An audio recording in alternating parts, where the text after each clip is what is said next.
Muy buenas, después del Gran Premio de Brasil, pues vamos a hacer aquí un análisis, como hacemos siempre en el canal, sobre lo que nos dejó la carrera. Así que bueno, lo vamos a hacer como siempre con estos gráficos que vosotros también vais a tener disponibles, lo tenéis en la descripción del vídeo y bueno, es lo que vamos a utilizar, ¿no?, para analizar bien lo que fue este Gran Premio. En primer lugar, quiero empezar por los neumáticos, que si nos venimos aquí un poquito más abajo vemos como una especie de resumen, ¿no? ¿Y qué es lo que destacamos si vemos esto de las estrategias? Pues que apenas aparece un poquito de blanco aquí en el caso de Latifi, es decir, fue el único que puso el neumático duro.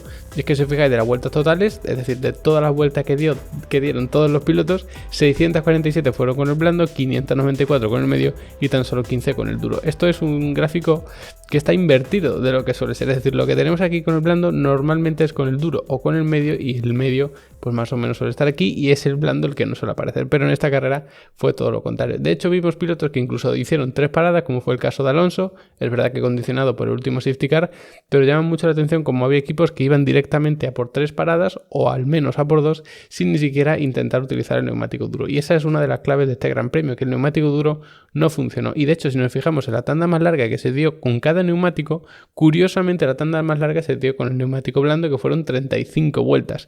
Es decir, el blando no solo era el más rápido, sino que fue el que más se llegó a estirar. Que esto no significa realmente que durase más que el neumático medio, pero sí que se podían incluso alargar más o menos lo mismo, al menos para que te saliese rentable la estrategia. Ya sabéis que la estrategia es cuánto tiempo por vuelta estoy haciendo y cuánto tiempo por vuelta voy a perder al cambiar neumático. Y no solo eso, sino cómo van a ir evolucionando mis tiempos, porque, bueno, lo podemos ver por aquí, se ve claramente como siempre se empieza con unos tiempos más o menos buenos, luego poco a poco van subiendo, ¿no? Que esto es lo que tenemos siempre por culpa de la degradación. Pues esto es un resumen de lo que fueron los neumáticos en este Gran Premio, que podemos entrar más en detalle, cuál era el mejor neumático para empezar y todo eso, pero bueno, a rasgos generales es muy llamativo como ese neumático duro no funcionó y sin embargo se utilizó muchísimo el blando, que normalmente no se utiliza tanto. ¿Y esto por qué puede venir? Pues porque Pirelli decidió traer el neumático C2, C3 y C4, es decir, la gama media de neumáticos. Si hubiesen traído la gama más blanda, es decir, el C5, el C4 y el C3, quizá podríamos haber tenido una carrera un poquito más interesante desde el punto de vista de los neumáticos. Para la carrera sprint sí que vino bastante bien, que Verstappen puso el neumático medio pensando que iba a ser la mejor opción y no funcionó. Que muchos se han preguntado, ¿por qué Verstappen pudo preferir ese neumático medio? ¿Por qué Red Bull prefirió ese neumático medio para Verstappen? Y en este sentido la explicación que yo le doy es que Red Bull se veía mejor en ritmo con Verstappen, pero peor en degradación respecto a los Mercedes. Entonces tú pones un neumático medio para estar a la par un poco en esos dos aspectos, porque te hace ser más lento, pero te puedes alargar un poquito más el stint. Por lo tanto, decidieron poner eso, pero ya se vio en la carrera sprint cómo no funcionaba. No degradaba menos que el neumático blando y por supuesto no era más rápido. Por lo tanto, es un fenómeno que se ha dado aquí en el circuito de Interlagos bastante curioso, ¿no? Como el neumático blando parecía superior a los otros dos. Luego también quiero hablar del tema estratégico, que está relacionado con los neumáticos, pero no exactamente. Si os fijáis, las estrategias pues estuvieron tremendamente condicionadas por el safety car, ¿no? Es decir, entre la vuelta 50 y más o menos la 54 55 estuvieron muchas de las últimas paradas.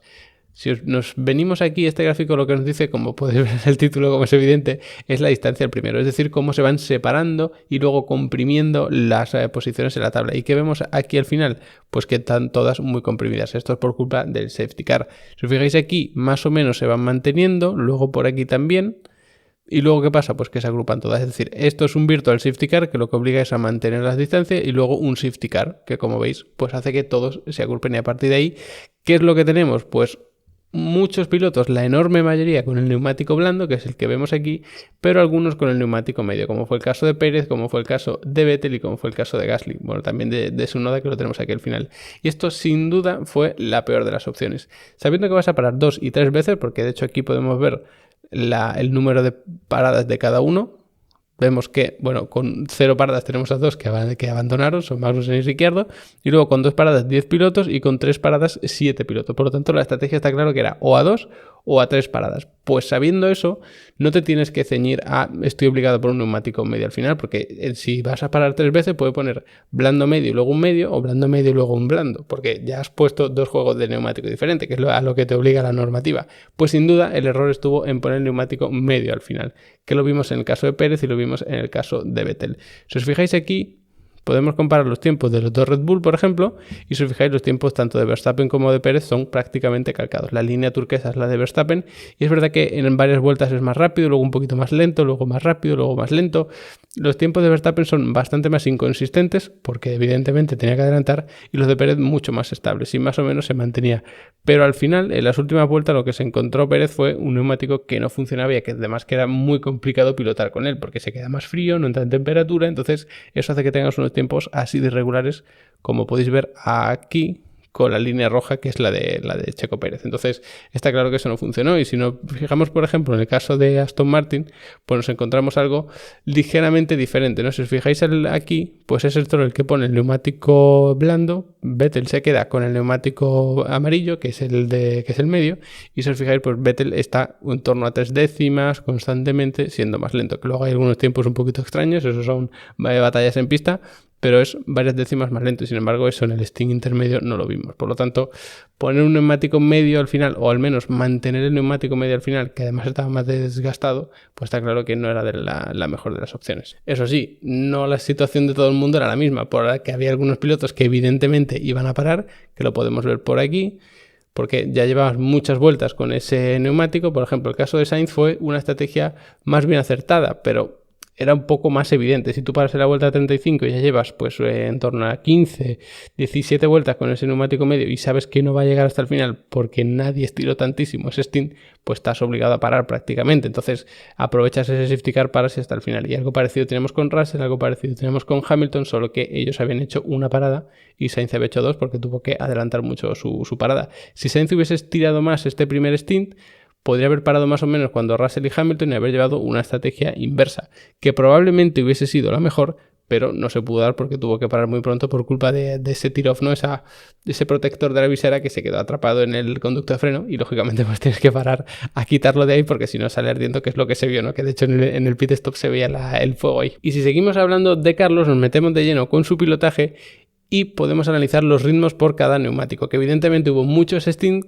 prácticamente todos con el neumático blando y con el neumático medio, y por eso vemos esta tabla siempre tan comprimida, ¿no? Que normalmente la vemos un poquito, o sea, con un poquito más de margen, y nos tenemos que fijar en cada uno de los stints más o menos por separado, ¿no? Entonces el problema de comparar el stint de Carlos o cada uno de los stints de Carlos con los dos Mercedes, que podría ser lo más interesante, incluso con los hombres de Red Bull, es que no coinciden exactamente. Es decir, comparar el primer stint de Sainz, que es con el neumático medio, con el primero de Russell es complicado, porque va Sainz con neumático medio y hasta la vuelta 16, por lo tanto con más combustible, y Russell va con el neumático más blando y más rápido hasta la vuelta 23 y con un neumático, como digo, más blando y además con menos combustible. Entonces es muy complicado compararlo. ¿Qué stint podemos comparar? Pues el último, que más o menos coincide. Es verdad que Sainz lo pone un poquito más tarde, por lo tanto la media de combustible es un poquito más baja, pero bueno, como las primeras vueltas realmente se dieron con Virtual Safety Car, pues tampoco contaría mucho. Entonces, si nos venimos aquí a comparar los ritmos, vemos a Carlos en 1.47.6, cuando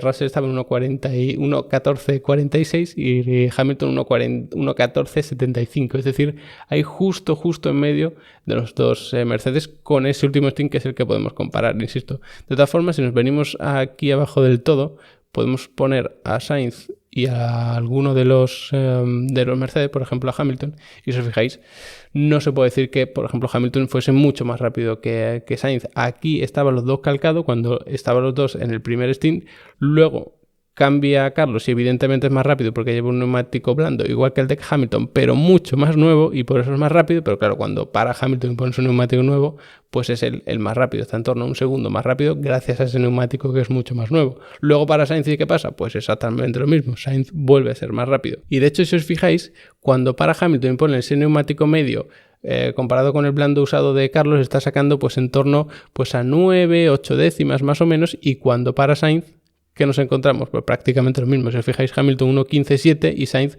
1.15.0, y luego un poquito más de lo mismo, es decir, y bueno, de hecho un poquito más de ventaja, 1.15.8.6 Hamilton y Sainz 1.15.0, por lo tanto es prácticamente lo mismo que se sacan. Que no se puede comparar exactamente porque la influencia del combustible no es lineal, porque aquí tenemos un medio nuevo contra un medio usado y aquí un medio nuevo contra un blando usado, pero más o menos sí que nos hace entender que los ritmos eran muy parejos. ¿Qué pasa con la degradación? Pues sí que se nota bastante más la de Ferrari, porque si os fijáis, a partir de aquí los tiempos de Sainz, es decir, justo cuando para, van subiendo progresivamente, mientras que los de Hamilton se mantienen mucho mejor.